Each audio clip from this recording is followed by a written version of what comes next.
Baik, Bismillahirrahmanirrahim. Assalamualaikum warahmatullahi wabarakatuh. Selamat malam semuanya. Pertama, saya mau mengucapkan terima kasih kepada teman-teman semua karena telah meluangkan waktu untuk hadir pada Zoom malam hari ini untuk mempresentasikan hasil wawancara kami kepada Ketua Umum FSI KU. Baik, sebelum memulai presentasi kita pada malam hari ini, izinkan saya memperkenalkan diri terlebih dahulu. Saya Rizka Rahmadania, selaku moderator yang akan memandu jalannya presentasi pada malam hari ini. Boleh slide selanjutnya?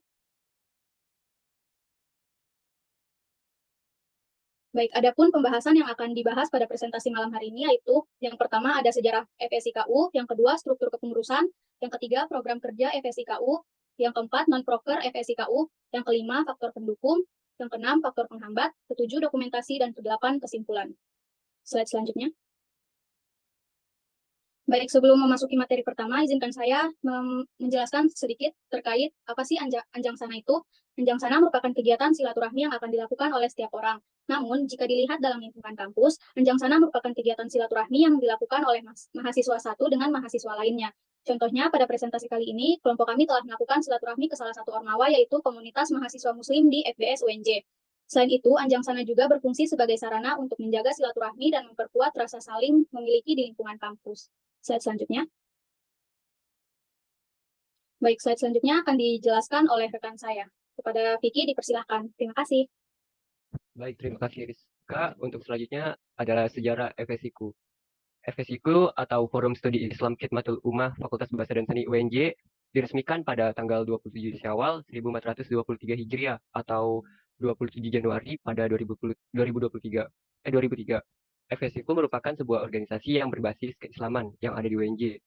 Awal berdirinya tuh FSIKU FBS UNJ didirikan dengan tujuan untuk menyediakan wadah bagi mahasiswa dalam memperdalam pengetahuan agama dan menerapkannya dalam kehidupan sehari-hari. Baik, untuk selanjutnya bisa di slide selanjutnya.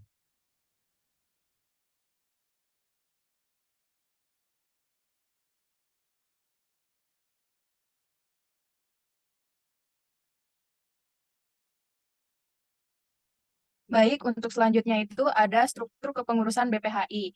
Nah, jadi di sini itu ada ketua umum yaitu Muhammad Alif Dienal Haq yang berasal dari Prodi Pendidikan Bahasa Inggris angkatan 2022. Selanjutnya itu di bawahnya itu ada ketua putri yang dimana dipimpin oleh Dieni Zaina Izati yang berasal dari Prodi Pendidikan Bahasa dan Sastra Indonesia angkatan 2021. Yang selanjutnya itu ada sekretaris 1 yaitu Mutiah Azizah dari Prodi Bahasa Arab, dan sekretaris 2-nya itu ada Rofidah dari Prodi Pendidikan Bahasa Arab angkatan 2022. Nah, setelah sekretaris berikutnya itu ada bendahara 1 dan bendahara 2. Bendahara 1 ini ada Nurifa Fadilah dari Pendidikan Bahasa Prancis 2022 dan bendahara keduanya itu ada Fitri Indriani dari Sasindo 2022. Boleh salin dia selanjutnya? Baik, izinkan saya Najwa Santobiani untuk melanjutkan presentasi ini, yaitu ada struktur kepengurusan departemen. Yang pertama ada Kepala Departemen Kaderisasi, dipimpin oleh Andini Amalia dari Sasindo 2021. Ada Kepala Departemen Syiar, Al-Wahibi dari Pendidikan Bahasa Inggris 2022. Ada Kepala Departemen MCNR, ada Indri Dinastria dari Sastra Indonesia 2022. Dan Kepala Departemen QC ada Agung Nugroho dari Pendidikan Bahasa Arab 2022. Ada Kepala Departemen ILC, yaitu Yasmina Nurul Wafa dari PBSI 2022. Ada Kepala Departemen Kewirausahaan, dipimpin oleh Najla Humaira dari Pendidikan Bahasa Arab 2022. Dan juga ada Kepala Departemen Keputrian, yaitu Rizka Nur Syamsi dari PBSI 2021.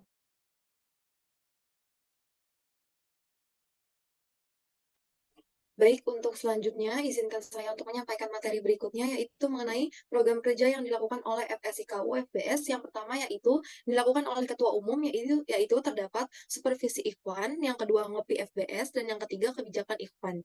Untuk proker yang kedua yaitu ada dari Ketua Putri, yaitu prokernya supervisi Ahmad, Ruang Muslimah, dan kebijakan Ahmad. Slide selanjutnya. Program kerja yang ketiga dari FSKU yaitu ada kaderisasi. Untuk eksternalnya itu show FBS yang bisa dilakukan oleh mahasiswa baru juga biasanya, yaitu atau Spiritual Holiday with FBS. Dan yang kedua MLTKU atau Muslim Leadership Training Khidmatul Ummah. Dan untuk kaderisasi internalnya yaitu temu lawak atau temu awal punggawa FSIKU. dan musker atau musyawarah kerja, yang ketiga UD atau ukhuwah day, dan yang terakhir yaitu muktamar. Dan untuk program kerja FSIKU yang keempat yaitu syiar, yaitu ramahku atau ramah dan berkah bersama FSIKU, dan yang kedua highbrow atau hijrah bareng yuk. Untuk materi selanjutnya akan disampaikan oleh Zahra. Baik, terima kasih. Lalu yang proker kelima ada MCNR atau Media Center and Public Relation. Yang pertama itu tausiahku. Lalu yang kedua komikku. Ini biasanya berisi komik yang berisi mengajarkan keislaman. Lalu ketiga ada TV-ku, berisi ceramah yang dipasangkan di Reels Instagram. Lalu yang keempat ada Sekdes eksternal, yang kelima ada karyaku, yang keenam ada adminku. Lalu ada QC atau Quran Center. Yang pertama ada Tibas, kedua Al-Kahfi Time, ketiga kajian tentang Quran, keempat Tahsin dan Tajwid Series, dan yang terakhir atau yang kelima Khataman Al-Quran. Dia selanjutnya akan dilanjutkan oleh Alia. Baik, terima kasih. Saya akan melanjutkan untuk program kerja selanjutnya, yaitu dari Departemen ILC atau Islamic Learning Center. Nah, di ILC ini ada program kerjanya, itu pertama sekolah mentor atau multaqa murabbi, lalu ada pendataan mentoring, selanjutnya ada reminder, lalu ada branding mentoring, FGD di PKKMB, lalu ada FGD juga di Show FBS, dan terakhir adalah mentoring gabungan. Lalu untuk departemen yang ke-8 yaitu Departemen Kewirausahaan memiliki program kerja pertama Kewirusku Store atau kewirausahaan Hikmatul Ummah Store. Lalu ada FSC KUI Identity, itu kayak PDH atau Nemtek gitu ya. Lalu yang ketiga ada kajian Muslimpreneur. Lalu di departemen yang terakhir, departemen ke-9 yaitu Departemen Keputrian, program kerjanya ada Kamusku atau kajian Muslimah FSC KU, lalu ada Kamusku Akbar, lalu ada press release Kamusku, masih bagian dari Kamusku juga, lalu ada Kufahku atau Quartz and Afrah FSIKU, lalu ada Dias atau Diari Sohabiah, dan juga mengelola media sosial dari Keputrian. Baik, materi selanjutnya akan dilanjutkan oleh Marsha. Selanjutnya ada non-program kerja FSIKU, yang pertama dari Ketua Umum, yaitu ada Syura Rutin BPH, yang kedua dari Bendahara, yaitu ada Menderkas sama DOTM, Departemen of the Month. Selanjutnya ada dari kaderisasi, yang pertama ada Salim FBS atau MEF, Iman Boster, Radarku atau Radio Kaderisasi FSIKU, Jendela Informasi, dan yang terakhir ada Tak Kenal Maka Ta'aruf. Selanjutnya akan disampaikan oleh rekan saya. Baik, untuk selanjutnya ada syiar. Yang pertama ada tausiahku atau tausiah FSIKU. Yang kedua ada SPD atau setiap pagi duha. Yang ketiga ada SAU atau sholat awal waktu. Lalu ada MCNR atau Media Center and Public Relation. Di sini ada 3R, yaitu Rapat Rutin Ranger. Lalu ada Shiki atau Quran Center, Instagramnya Quran Center FBS. Lalu ada ILT, Islamic Learning Center, yang pertama ada Tarsib Ramadan, yang kedua ada Halal Bihalal. Lalu ada kewirausahaan, di sini ada Public Officer. Lalu untuk keputrian, yang pertama ada Safari Kemuslimahan, yang kedua ada Salimah Day, yang ketiga ada donasi hijab. Dan untuk slide selanjutnya akan dibahas oleh teman saya, Kela. Oke, terima kasih Vicky. Untuk slide selanjutnya itu ada faktor pendukung. Yang pertama disupport oleh dekanat kegiatan FSIKU, ikatan ukhuwah. Yang kedua ikatan ukhuwah persaudaraan yang baik antara LDF lembaga dakwah fakultas lain dan LDK lembaga dakwah kampus di UNJ. Yang ketiga ikatan ukhuwah yang baik antara LDF dan LDK, bukan hanya tentang hubungan antar organisasi tetapi juga tentang semangat persaudaraan dan kerjasama dalam menyebarkan dakwah Islam di kampus. Lalu yang keempat memiliki dosen pembimbing yang senantiasa mendukung dan memberi saran pada kegiatan FSIKU. Lalu yang kelima, memiliki dosen pembimbing yang suportif dan memberi saran dapat menjadi faktor penting dalam kesuksesan mahasiswa. Lalu yang terakhir itu ada alumni yang selalu membantu dan mendukung di berbagai kegiatan. Terima kasih. Selanjutnya akan dilanjutkan dengan Fiona.